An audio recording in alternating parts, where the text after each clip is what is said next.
As night falls, the sea shimmers under the moonlight, and a massive luxury cruise ship slowly sails across the boundless ocean. On the deck, the lights sparkle, laughter echoes, and people drink and revel in this extravagant vacation. The ship, named Ocean Glory, is touted as a floating palace, carrying nearly 1,000 passengers toward the Caribbean. Over the next 7 days, they will indulge in endless pleasure and abandon. However, no one could have predicted that the journey's end would not be a dream, but a nightmare. The story begins on the third night. One morning, the jubilant atmosphere of the ship is abruptly interrupted by the shrill sound of an alarm. A man's body is found lying in a corner on the second deck. The deceased is Tom Canny, a charming businessman who had been the center of attention the night before at a gala. Now his cold body seems to accuse something far darker. The captain orders the ship to be locked down, and the police rush aboard to begin their investigation. Yet, the murky evidence and the complex relationships between the people involved make the case increasingly difficult. Was this a result of emotional turmoil, or was it a premeditated murder?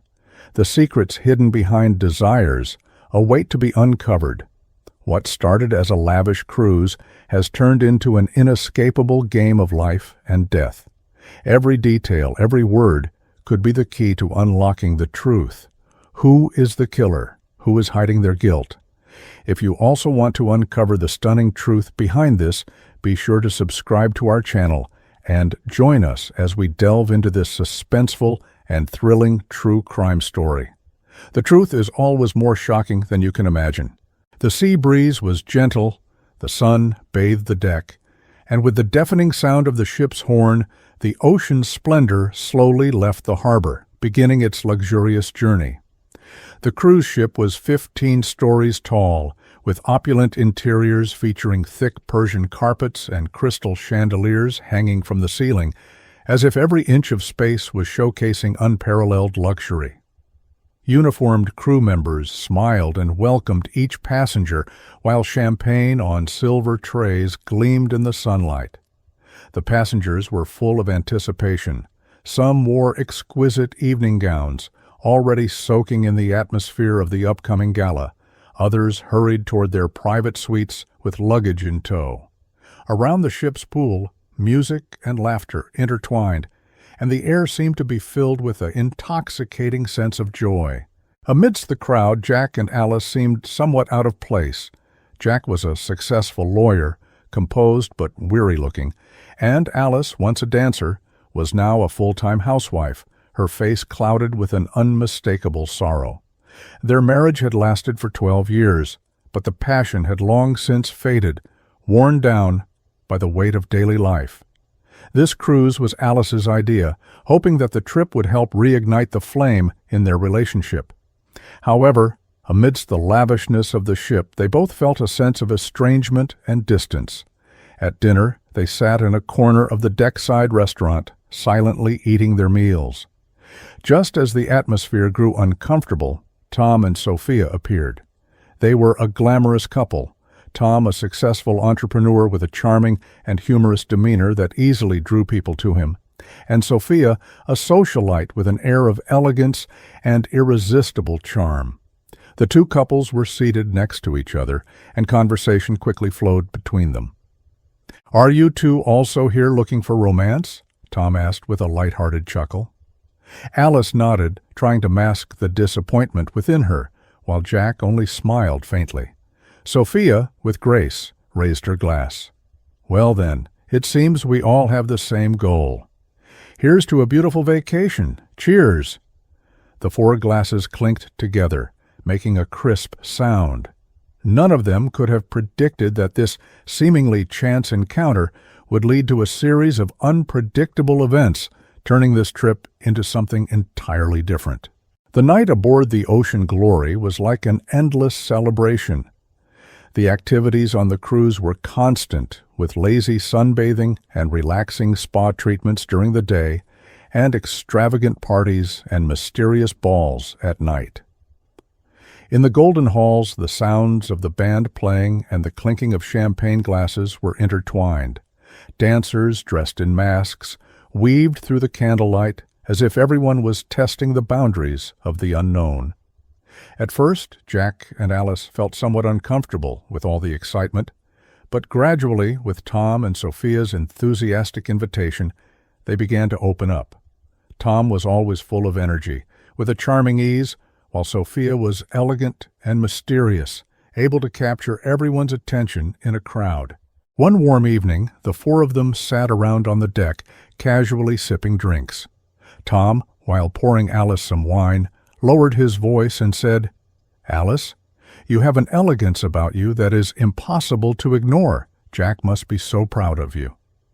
His tone was ambiguous but measured, while Jack seemed oblivious, engrossed in discussing the art exhibition on the cruise with Sophia. As time went by, Jack and Alice began to notice that Tom and Sophia's relationship wasn't as harmonious as it appeared. During one dinner, Tom made a seemingly innocent joke about Sophia in public, which immediately upset her. Her face darkened, but she quickly regained her composure. Yet the coldness in her eyes made Alice uneasy. "Tom is always like this," Sophia said quietly to Alice later that evening as they stood together by the deck railing. "He likes to control everything, even my thoughts."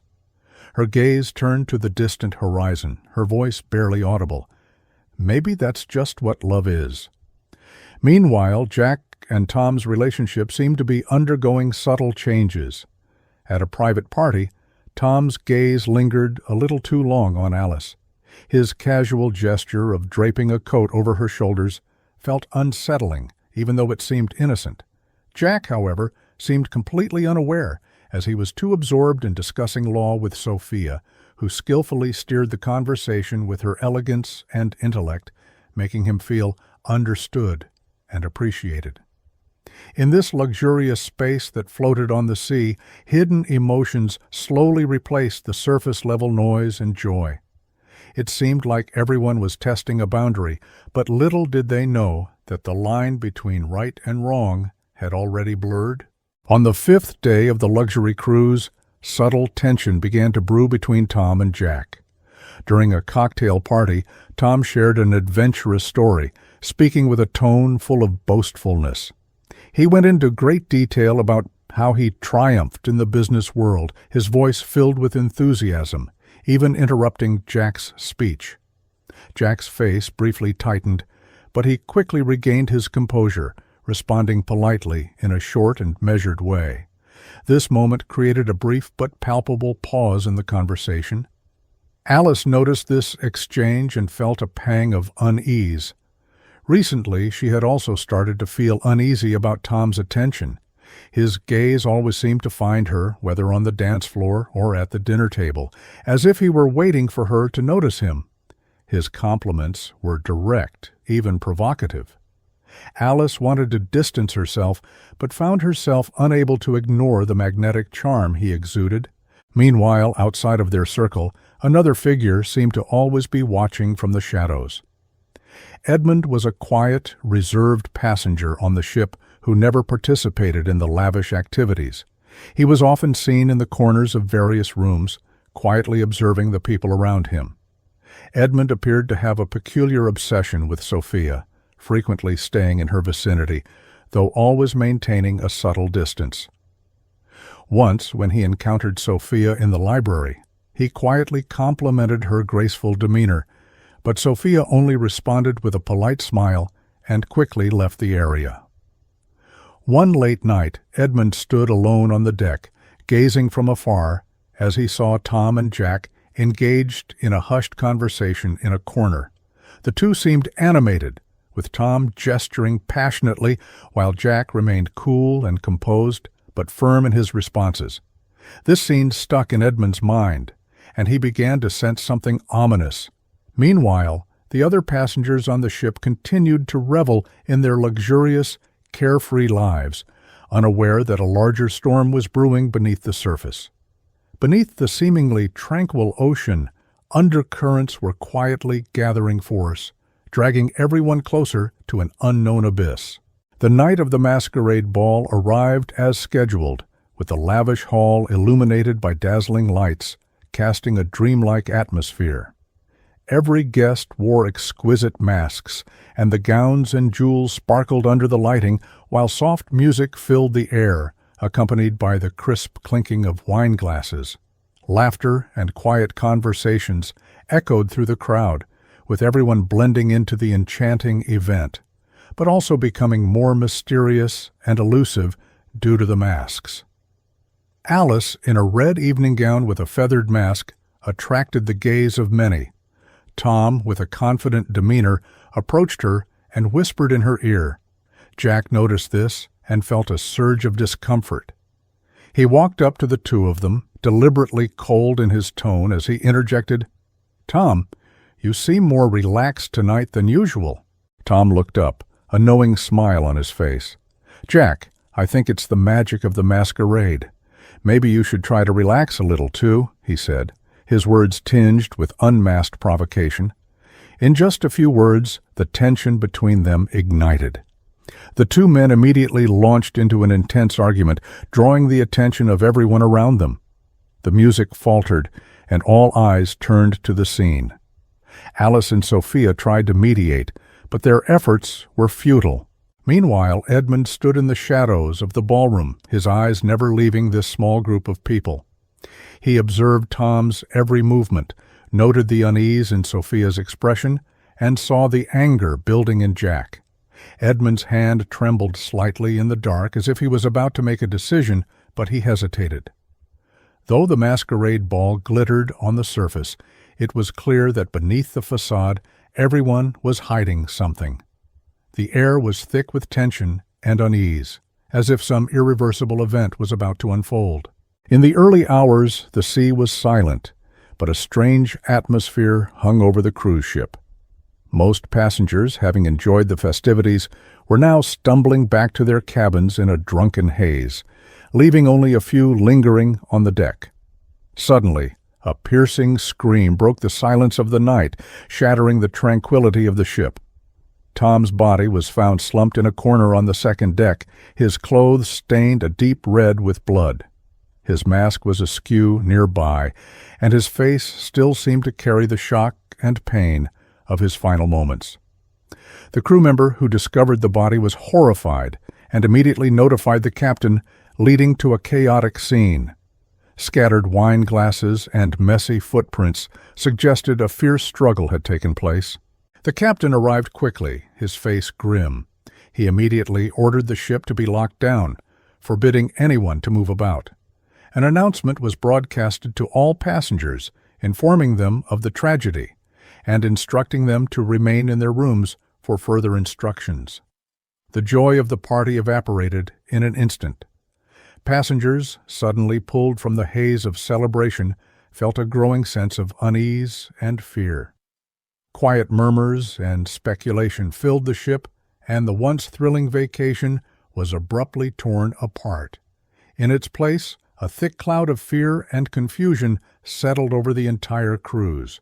In the early morning, sunlight streamed onto the deck of the cruise ship, but the blinding rays couldn't dispel the lingering gloom. A small boat approached the ship, and the experienced investigator, Irene, boarded. She began her investigation into the murder. Irene was a seasoned officer, sharp-eyed and meticulous, leaving no detail overlooked. After she briefly examined the crime scene, her gaze shifted toward the people who had attended the ball the previous night. The first person to be questioned was Jack. His argument with Tom at the ball had been witnessed by many. In response to Irene's questions, Jack vehemently denied any serious animosity, claiming their argument was merely an exchange of harsh words and not a deadly conflict. However, when Irene asked about the specifics of the argument, Jack hesitated, his words filled with inconsistencies. In the end, he mentioned that he had returned to his room alone after the ball, but no one could vouch for his whereabouts. Next, Irene approached Alice. She appeared visibly anxious, her hands nervously twisting her fingers. Her responses were evasive, clearly trying to hide something. Irene noted the contradictions in Alice's tone when she mentioned Tom. There was both tension and an underlying hint of secret affection.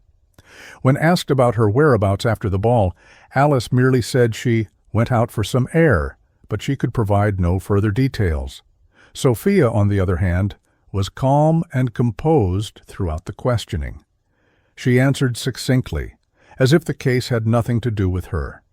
She admitted that she had briefly spoken to Tom at the ball before they both went their separate ways. Sophia did not show any visible grief over her husband's death, which struck Irene as odd. This behavior led her to wonder whether the elegant woman was concealing a much darker secret. Finally, Irene turned her attention to Edmund. His behavior had always seemed out of place. On the night of the ball, he had wandered alone in the corners of the room, occasionally watching Sophia and others. During questioning, his answers were vague and often evasive. He claimed to be an outsider who was not involved in the disputes of others, but his eagerness to distance himself raised Irene's suspicions. As Irene's questioning deepened, she began to realize that everyone aboard the cruise ship was wearing a mask. Behind every smile lay a secret, and these secrets were slowly pulling the case toward a darker and deeper mystery. The cold night wind blew across the deck of the cruise ship, and the atmosphere still hung heavy with the shadow of the murder. A crew member, while cleaning up after the party, stumbled upon the murder weapon, the blood-stained dagger, hidden in a secluded corner. The dagger was carefully secured and handed over to the investigator, Irene. Fingerprint analysis quickly provided a result. The evidence pointed to Edmund. When Edmund was brought into the interrogation room, he appeared stunned, initially denying any involvement. But after several failed attempts, he finally broke down and confessed. He admitted to killing Tom, claiming it was to protect Sophia. He stated that he had witnessed Tom's emotional abuse and controlling behavior towards Sophia, and driven by his obsession with her, he decided to liberate her. However, in his confession, he mentioned a detail, that Sophia had met with him privately and subtly hinted that she wanted someone to stop Tom from continuing his control over her. This detail caught Irene's attention. Sophia was brought in for questioning once again. She remained calm and denied any involvement in the murder. She claimed that her conversation with Edmund had merely been idle chatter, and that there was no hidden meaning behind it. However, when Irene presented her with the dagger, Sophia's pupils slightly constricted. This subtle reaction did not escape Irene's sharp observation. The case seemed to be reaching its conclusion, but Irene still had lingering doubts. Was Sophia truly innocent? Was she a calm bystander, or had she been a manipulator lurking in the shadows? Even though Edmund was arrested, the tension aboard the ship remained high, and it felt as though the full truth was yet to be revealed. Edmund's trial proceeded quickly. The fingerprints on the knife, his confession, and the testimonies of several passengers made the truth of the case clear. He was convicted of murder and was promptly handed over to the authorities. After several days of panic and chaos, the cruise ship gradually returned to its outward calm, but the shadow of the event could not be easily erased from anyone's mind. Although Sophia was not charged, she could not escape public scrutiny. Passengers whispered among themselves, some believing her to be an innocent victim, while others suspected she had secretly orchestrated everything. She remained indifferent to all the accusations, giving no response. After the ship docked, she quickly left, not bothering to say goodbye to anyone, as though eager to escape the storm. Jack and Alice, on the other hand, used the event as an opportunity to reevaluate their marriage. Reflecting on the few days spent with Tom and Sophia, they realized that their issues were not merely about a loss of passion, but a lack of genuine understanding between them. In the painful process of reflection, they tried to find a new beginning. On the final day of the cruise, Jack promised Alice that they would work on repairing their relationship, and Alice chose to trust him once more. Though the events aboard the cruise ship had come to an end, the experiences would forever be etched in the memories of those involved. The murder aboard the cruise ship served as a stark warning to all. The dangers of desire and deceit may briefly conceal the truth, but they ultimately lead to destruction. Edmund's desperate act of love brought irreversible consequences, and the secrets of everyone aboard the ship were ruthlessly exposed in the wake of the crime. But is the case truly over? Although the legal judgment has been made, Sophia's calm and detachment remain a mystery. Was she truly an innocent bystander or a key player in a much deeper scheme? This question will never be fully answered, just as the depths of the human heart can never be fully explored. If you're left intrigued by this story, subscribe to our channel. We'll bring you more gripping real crime stories, allowing you to delve into the edge of truth and experience the complexity of human nature and the allure of suspense.